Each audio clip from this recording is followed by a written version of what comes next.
Jaya Radha Madhava Jaya Kunja Bihari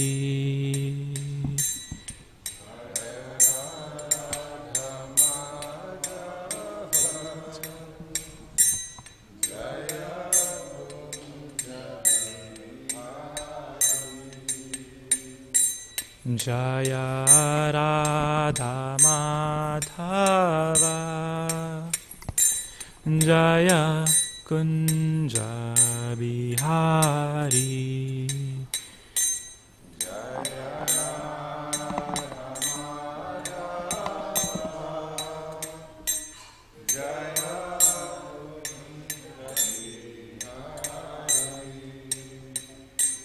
Jaya Gopi Jana Vallabha Jaya Girivaradhari Jaya Girivaradhari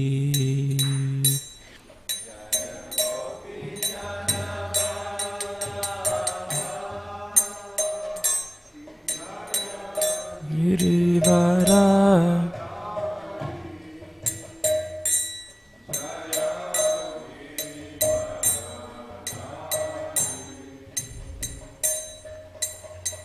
Yashodanandana Braja Janaranjana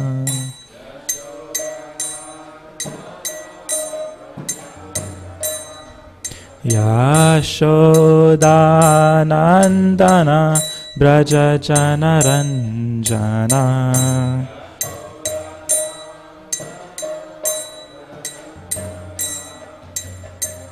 Yamunatira Vanachari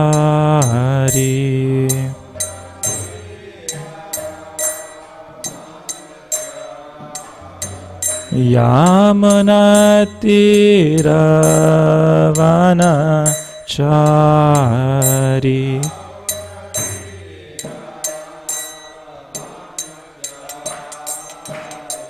Jaya Radha Madhava Jaya Kunja Bihari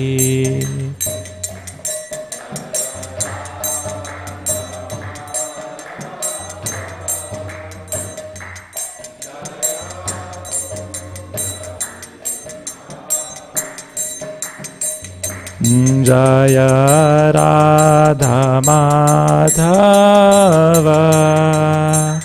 Jaya Kunja Bihari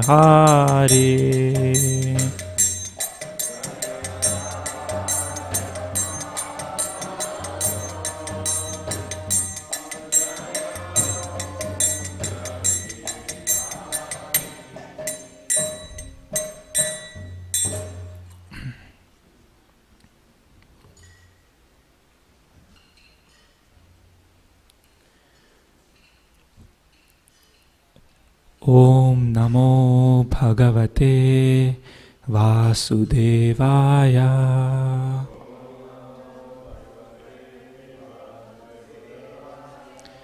Om Namo Bhagavate Vasudevaya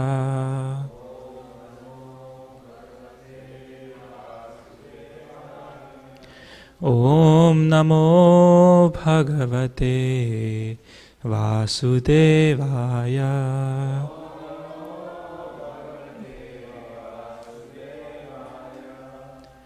Together please Narayanam Namaskritya Naram Chaiva Narottamam Devim Saraswatim Vyasam Tato Jaya Udirayet Nashtaprayeshva Bhadreshu Nityam Bhagavata Sevaya Bhagavati Uttama Shloke Bhaktir Bhavati Neshtiki Om Ajnanati Mirantasya Jnananjana Shalakaya Chaksharan Militam Yena Tasmai Shri Gurave Namaha Namo Vishnu Padaya Krishna Prestaya Bhagavate Prabhupada Shri Girirajaya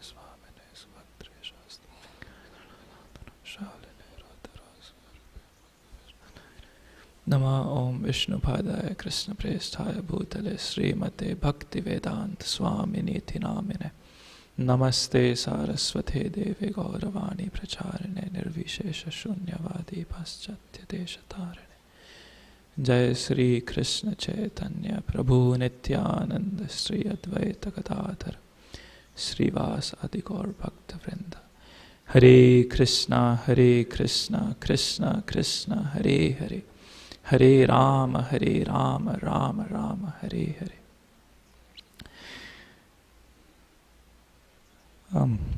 Thank you all for assembling today for Srimad Bhagavatam.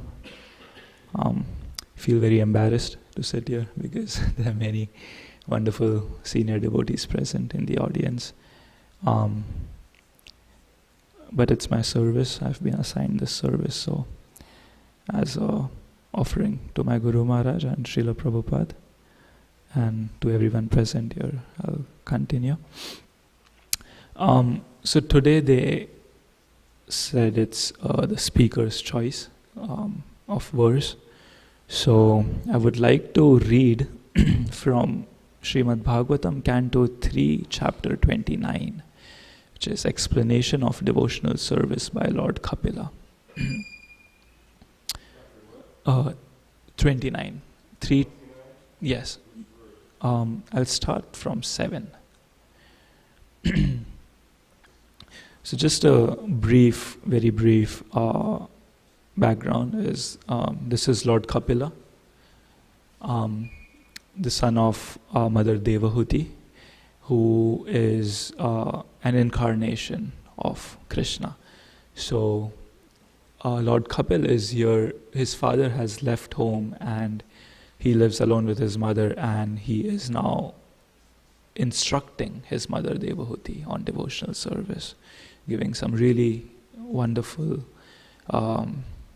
very instructive points here on devotional service. It's 329.7.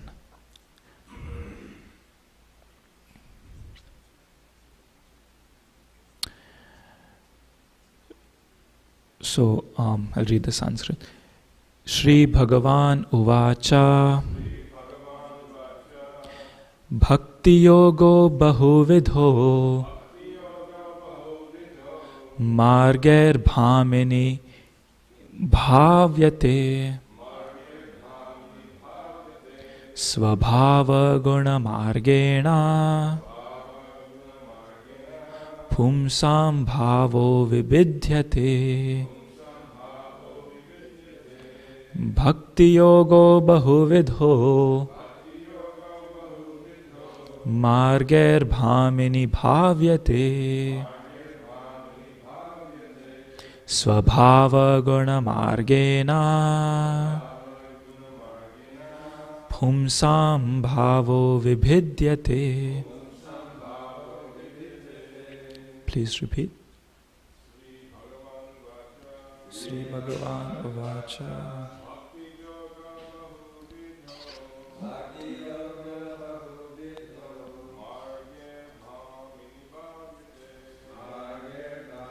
Bhavyate Svabhava Guna Margena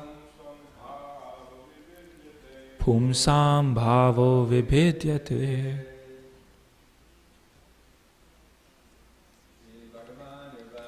Sri Bhagavan Uvacha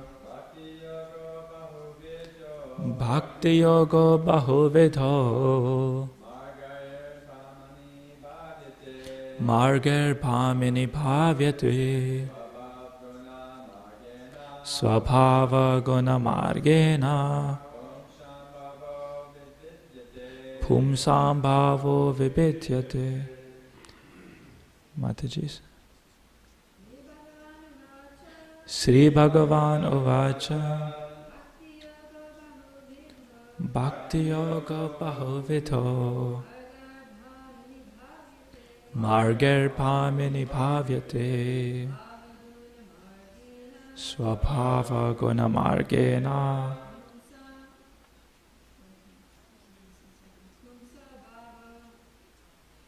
vibhidyate pumsam bhavo vibhidyate.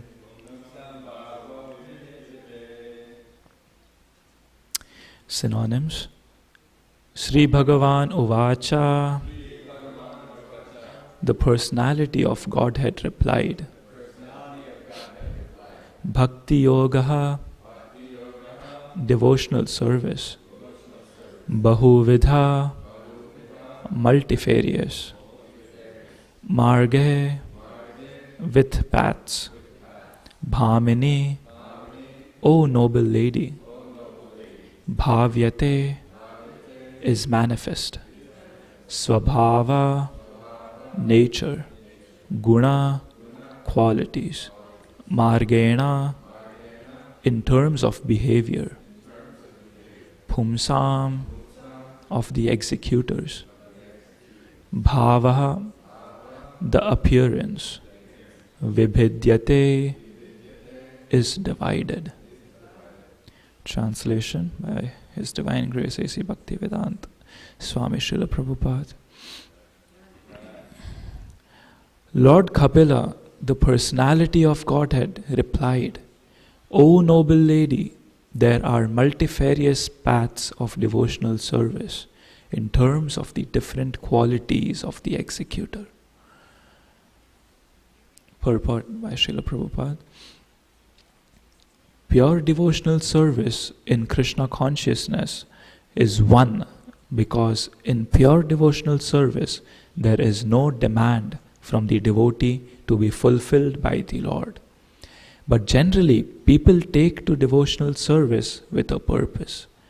As stated in Bhagavad Gita, people who are not purified take to devotional service with 4 purposes. A person who is distressed because of material conditions becomes a devotee of the Lord and approaches the Lord for mitigation of his distress. A person in need of money approaches the Lord to ask for some improvement in his monetary condition. Others who are not in distress or in need of monetary assistance but are seeking knowledge in order to understand the absolute truth also take to devotional service, and they inquire into the nature of the Supreme Lord. This is very nicely described in Bhagavad Gita 7:16. Actually, the path of devotional service is one without a second. But according to the devotee's condition, devotional service appears in multifarious varieties, as will be nicely explained in the following verses.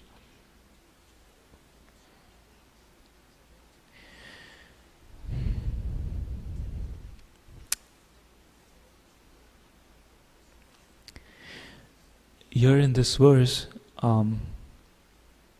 it's very interesting. In the translation or in the Sanskrit, the word is bahu vidho, bhakti yoga bahu, multifarious, many.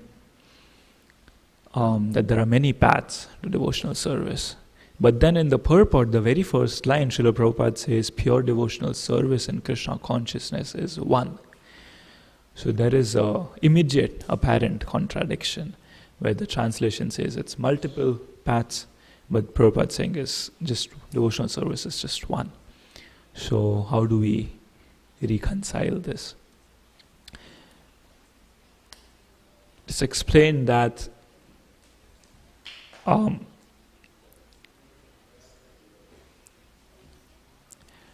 that devotional service actually appears to be multifarious or multi-branched when it is tinged by the qualities of the executor. Because there are 3 modes of material nature: goodness, passion and ignorance. And when the execution of a person's devotional service is mixed with these qualities of goodness, passion and ignorance, then it becomes contaminated, the execution. So devotional service is one. What Prabhupada is saying is very true, because the Shuddha Bhakti, or the pure state of devotional service is one. There is no other variety to it in the sense of it's a principle. But a devotee's execution of that devotional service is tinged by his nature, qualities, and so on, and therefore it appears multifarious. He explains that the symptom of pure devotion is actually it's unadulterated by any modes, any material modes, or any material motives.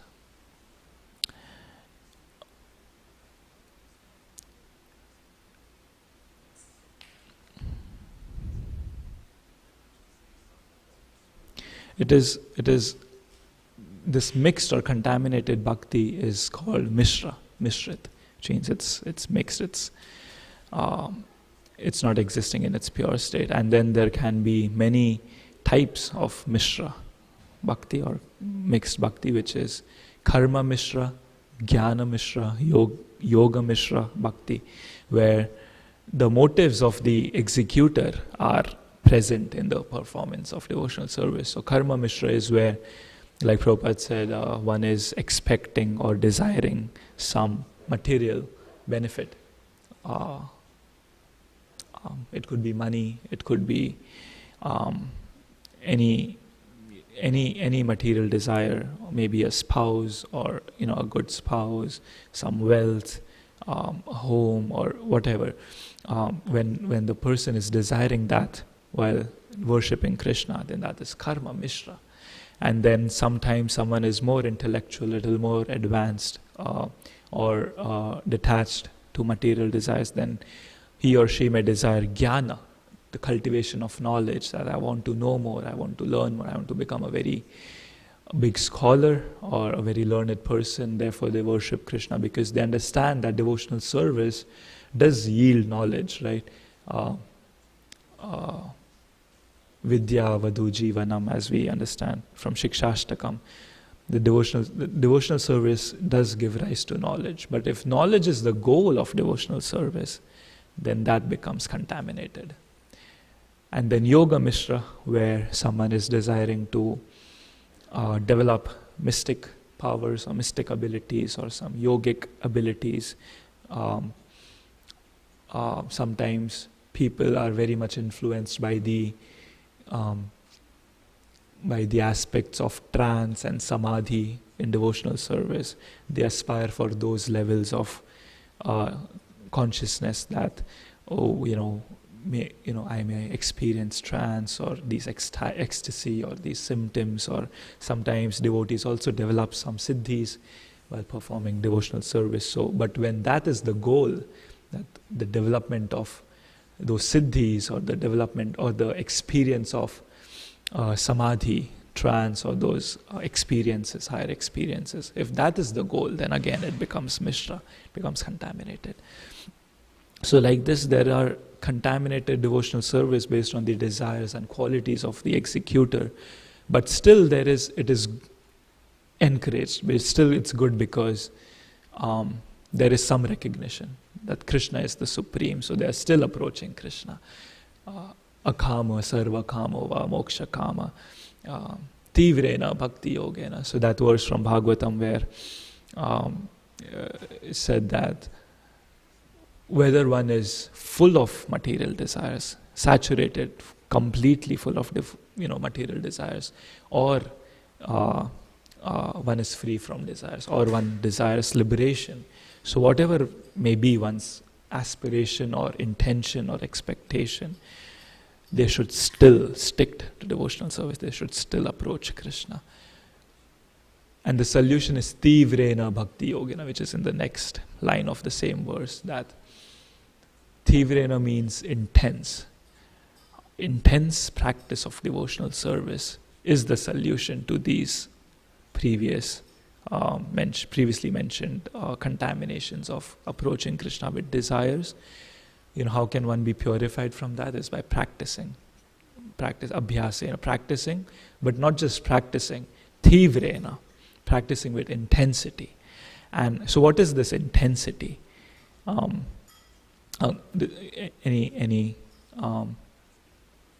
Any ideas, or how can one practice with intensity? What does it look like? What does intensity look like? Tivrena. Yes, Prabhu. Aspiring for devotional service 24 hours a day? Yes. Um, Krishna says in Bhagavad Gita, Ananyas Chintayantamam, always, without stop, think of me, without breakage. So yes, 24 hours. Yes, Prabhu. Prabhupada's example of trying to spread Krishna consciousness. Could you elaborate, like what aspect of that? As kirtan. Hmm. Hmm. Hmm. So preaching could be uh, an example of intense devotional service. Preaching. Hmm. Hmm. Yes.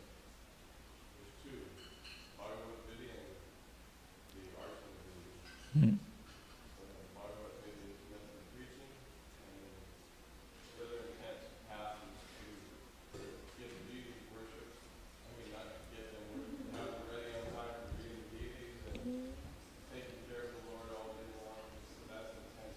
Yes. Yes. Hmm. Thank you. Yes, Mataji. Attentive.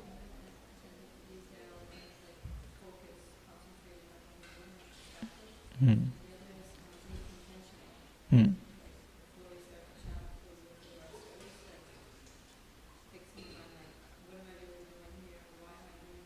Hmm.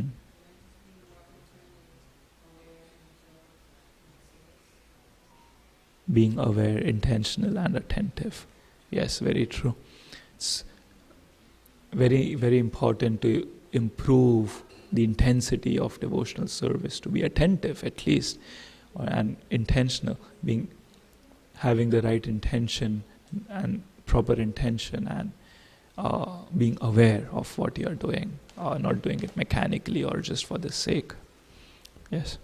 Any other points? How can we improve or increase intensity?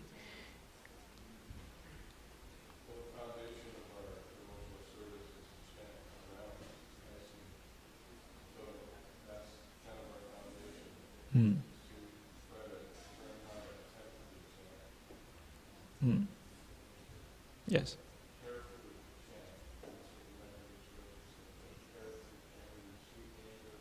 Hmm. Hmm.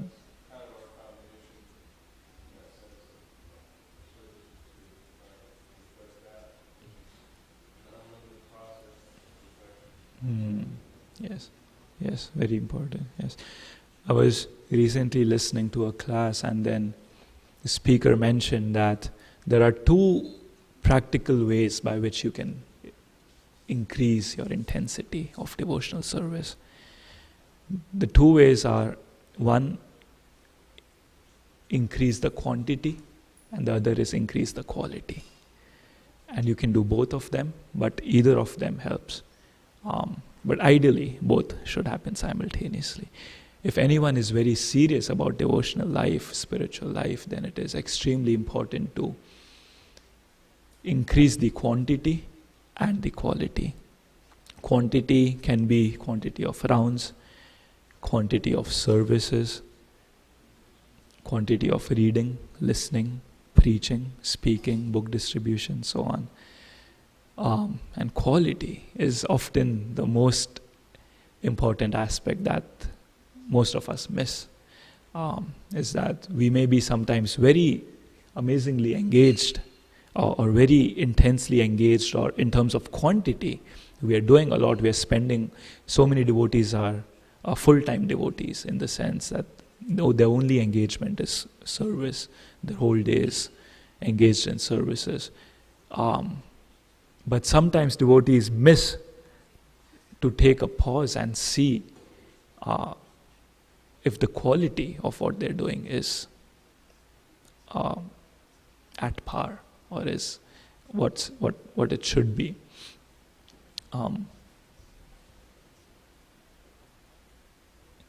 quality means, again, intention, attention.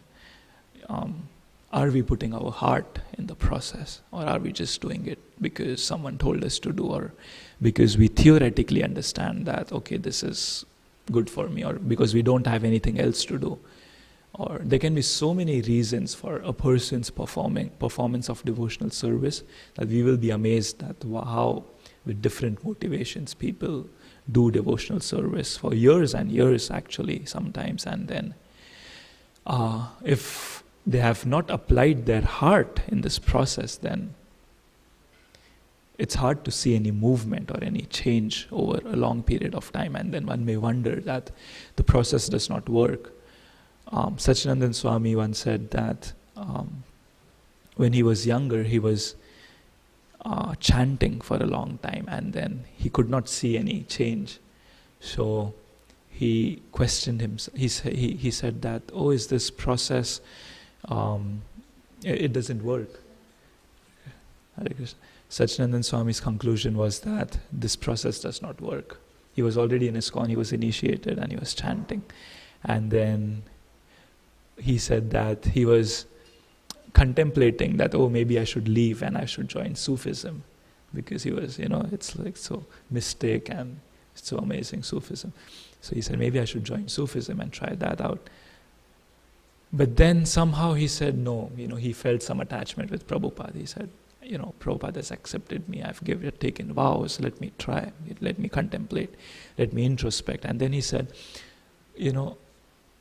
that did Prabhupada cheat us? That did he give us something wrong? Or the process does not work? Or is it my execution of the process that is troublesome, or that is lacking? So then his conclusion was that there's a problem in his execution of the process, that he's not putting his heart in the process. He was chanting his rounds, he was chanting his 16 rounds, but his heart was not in those rounds. He was chanting just as a process, just as a mechanical process to fulfill the vow to his guru. And then he started actually hearing his rounds. He started paying attention, and he used to sit in a solitary place and chant, and then so on. And then he had amazing experiences, which he writes down in his books. If anyone is interested, Broken Names is one book which is amazing. In the last end of this book, he writes his own personal experiences with chanting, which are it's out of this world.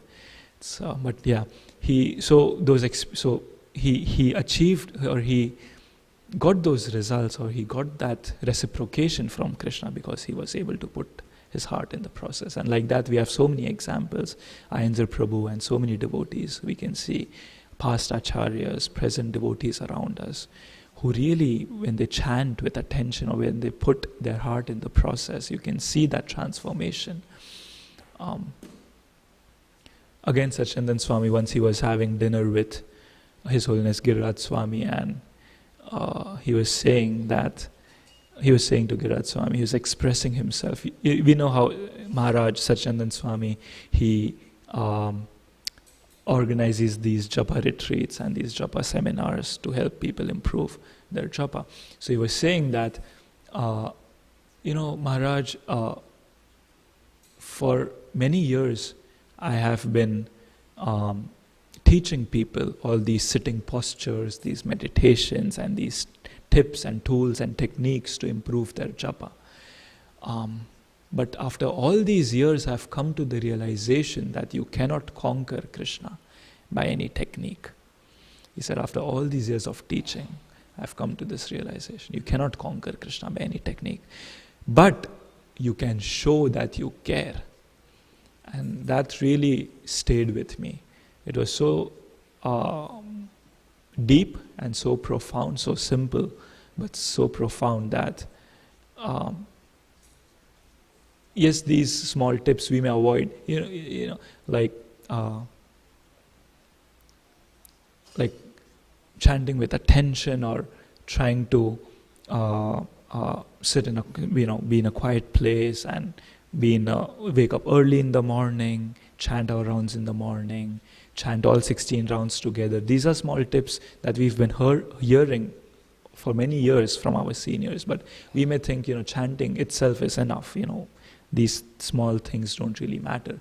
But these things are, or these aspects are a way to show Krishna that we care, that we want to improve the quality of our chanting. Chanting early in the morning, chanting with attention, being in the right posture. These are just ways to express our care that I'm serious about my rounds. I'm serious about the quality of my chanting. Chanting is meant to please Krishna. The act of chanting is not for me, that I may achieve self-realization or I may attain my swarup or so on. It is an act to please Krishna, and then it is Krishna's gift once he is pleased that he may reveal our swarupa, he may reveal our relationship with him, he may purify our heart and so on. Cheto darpana marjanam, that whole verse is a gift from Krishna. So that gift must be earned by expressing our care, that we really care about this process, we really care about our relationship with Krishna.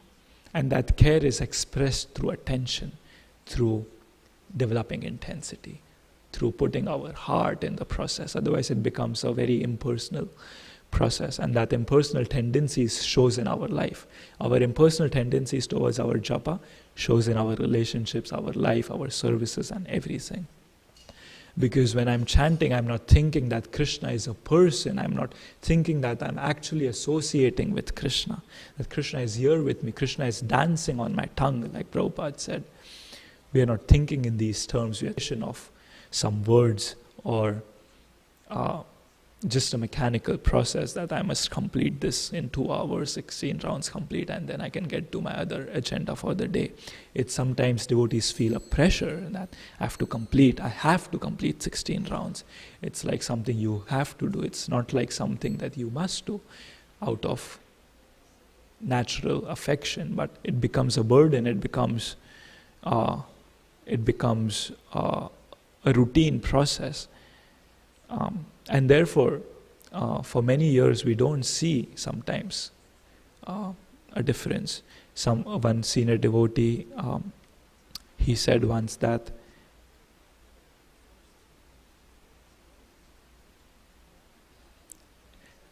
well, let me ask this to all of you before I say, what do you think is the rarest thing in this world in terms of spiritual life? Yes, Prabhu. Serving a pure devotee. When there's service to the pure devotee, when it's bhakti, we can't get a taste for hearing and chanting about Krishna. It all depends on being able to serve the spiritual master.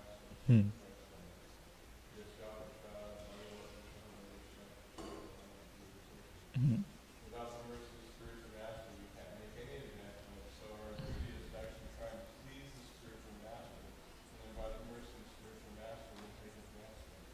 Yes. Serving a devotee, pure devotee, is extremely rare.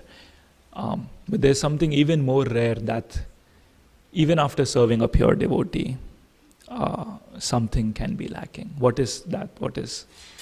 Any ideas? What is the rarest thing in spiritual life, in Krishna consciousness?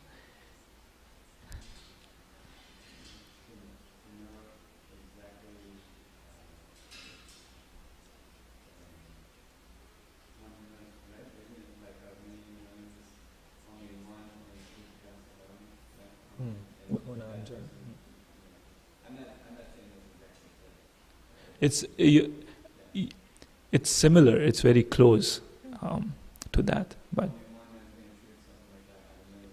right. So what's happening there? What is the rare thing? What is something that's so rare that's happening that only one person in a million is able to get there? I can only speculate that the difference between the millions of people that are somehow not knowing Krishna and want to know Krishna in truth would be the difference in motivation and application and determination. If we see, yes, Mant. I would say something very rare is to develop actual pure love and affection. Developing actual pure love and affection for Krishna. Yes, very close. Yes, Mataji. Non-enviousness. Non-enviousness.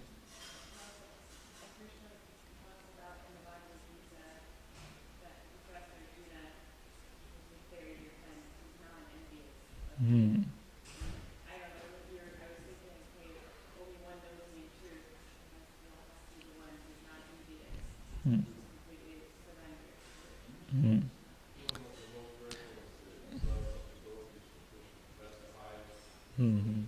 Yes, I think that's, yeah, yes, that's true.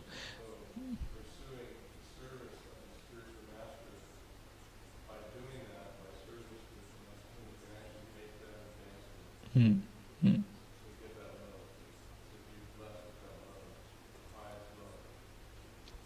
Yes, yes, true. Association of devotees is the rarest. All these answers are very true and very close. What I'm looking for is something more practical in our society of devotees. When we observe that so many devotees exist and they're engaged, and yet over a long period of time, if we see what is the rarest thing in spiritual life, it is advancement of consciousness. Uh, that is something extremely rare. Um,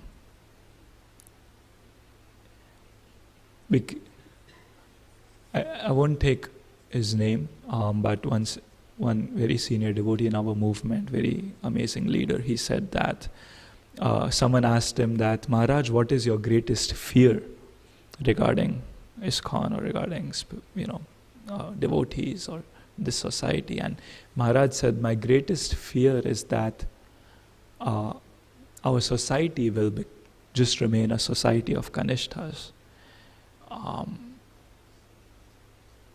That is a little strong, but it is very true and relevant. It's that because, and when we connect these two things, that advancement of consciousness is actually really rare, and then our society may remain a society of Kanishthas, which means to say, doesn't mean that our society is we have many amazing advanced devotees in our society, but by and large, if we see out of the hundreds of thousands or millions of people that we have, it's again comes to the same principle that if we do not increase the intensity, or if we are not putting the heart in the process, then even after 20, 30, 40 years of practice, we will not see any advancement of consciousness. We will not see any real shift in our consciousness. And therefore, it's very important that we take this very, very seriously and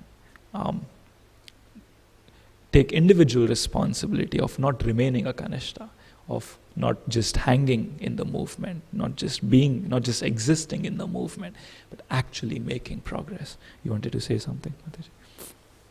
Yeah, I mean, you're saying that the most rare thing is advancement of consciousness, but I see that so many devotees are advancing Mm-hmm. consciousness. Like we get Krishna House in Gainesville, Mm-hmm. come in, they're just totally, clueless, and very quickly they advance in consciousness, their perspective changes, they let go of a lot of material attachments, they Mm-hmm. build actual attraction to Krishna and process of bhakti. So, I mean, I feel like everybody's advancing in consciousness, Mm-hmm. maybe some faster than others, but what's going on?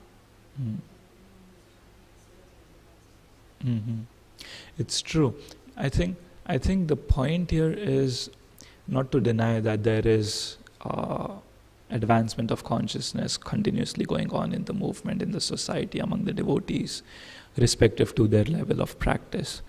I think the principle here that these devotees who made these comments are meant to express, or what I'm trying to express, is that there comes a time in every devotee's life, there may be initial attraction and initial boost in Krishna consciousness, starting few years.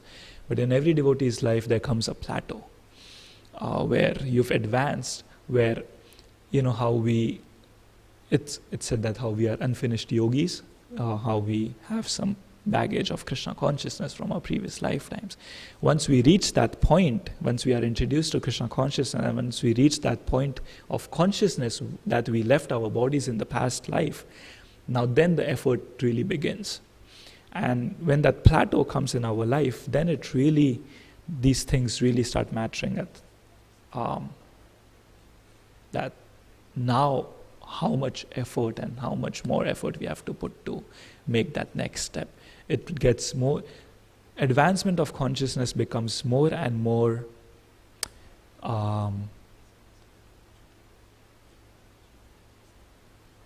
difficult, so to say, or slow, the more we progress, so to say.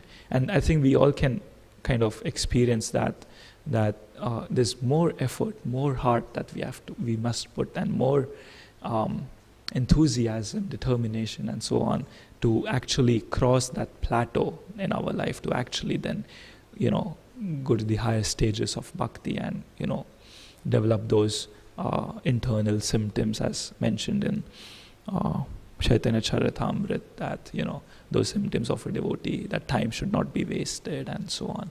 So I think that the principle is that not to deny that there is not advancement. There is definitely advancement that we can see around us, but also there is a lot of lack of heart in the movement or in the process.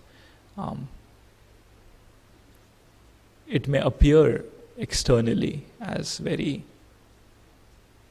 glittering sometimes, but then I think every individual is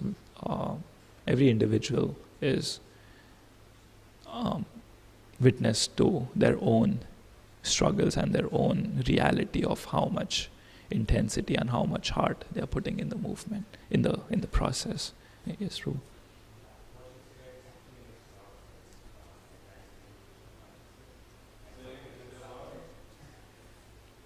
If you could be louder, please.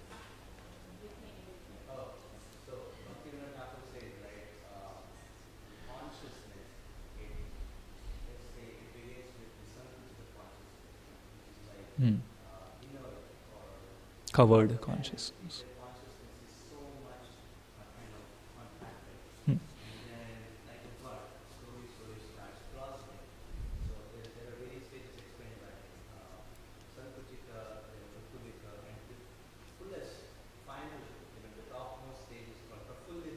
Mm-hmm.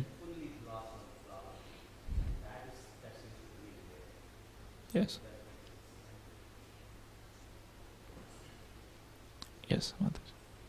Another thing is that those who are very advanced, they don't show it. Mm-hmm. It's even advised, like in devotion, that even though one may be on a high platform, Baba, but they should still go on acting like a hero fashion. Mm-hmm. Sometimes we might judge by externals like, Mm-hmm. oh, everybody's finished it. Mm. All your friends. But you don't know what's going on in the heart and mind of the person. Mm-hmm. Maybe they are actually some very deep transcendental emotions within, but they're not shown. Mm-hmm. So it's very careful. It's true. Hmm. I want to clarify that by no means should we judge any other devotee or judge their level of devotional service. And like I said, that statement was a heavy statement, but there was a principle behind that statement. Not that devotee was not saying Krishna, that ISKCON is a society of Kanishtas. He said that ISKCON may remain a society of Kanishtas was his fear, because he's a guru and he has thousands of disciples, and so he knows more of the internal life of his disciples than we may know.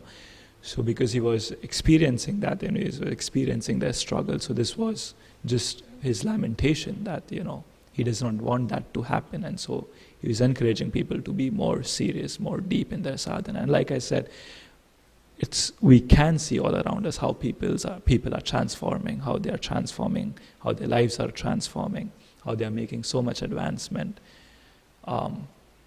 internal and external, and we can observe that. So by no means are we anyone to judge any other person, any other devotee, their devotional life, but this is more as an individual responsibility that we all should look in ourselves and within ourselves, that how pure is my execution of coming back to the verse.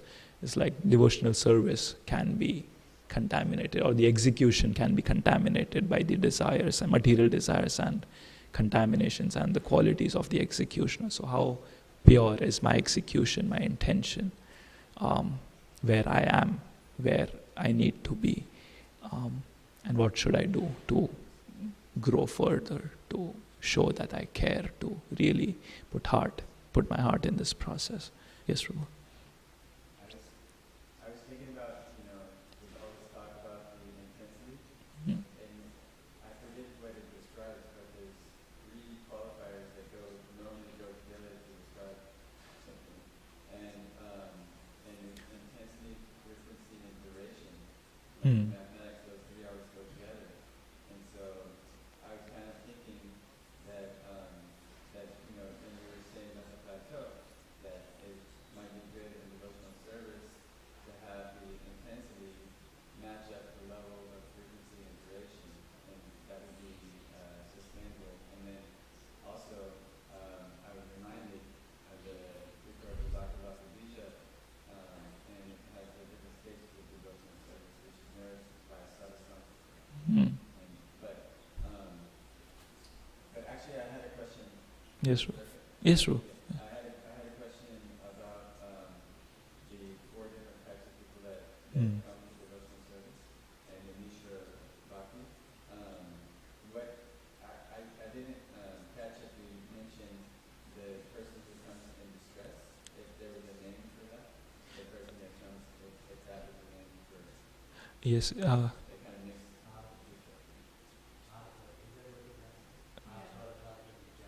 Yes. Yeah. Chaturvida bhajante mam.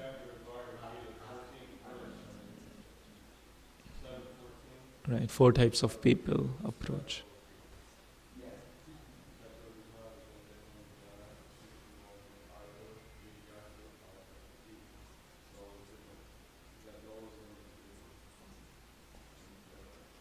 I think. So, you said you had a question? Oh, that is it? Okay. Okay. Yes, Prabhu.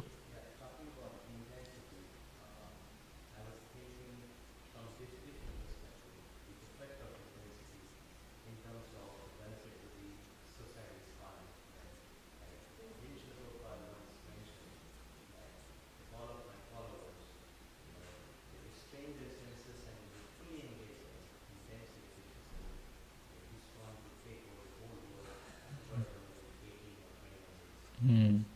Yes, it's true.